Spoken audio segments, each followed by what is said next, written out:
त्याच्या माईचा पगार बबनराव लोणीकरनं केला, त्याच्या बापाचं पेन्शन बबनराव लोणीकरनं केलं. नरेंद्र मोदीजींनी 6,000 रुपये तुझ्या बापाला पेरणीला दिले.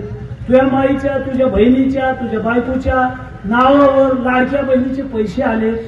तुझ्या अंगावरचे कपडे आमच्या सरकारचे, तुझ्या पायातलं बूट चप्पल आमच्यामुळं आहे, तुझ्या हातातलं ते डबडं मोबाईलचं आमच्यामुळं आहे.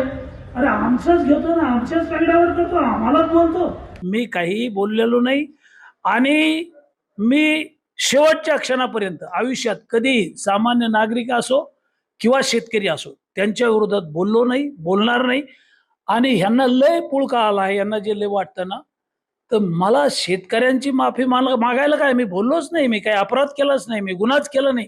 पण मी जर बोललो तर मी 1000 वेळा आमच्या शेतकऱ्यांची हात जोडून माफी मागेल. काय मला त्याची लाज वाटणार नाही.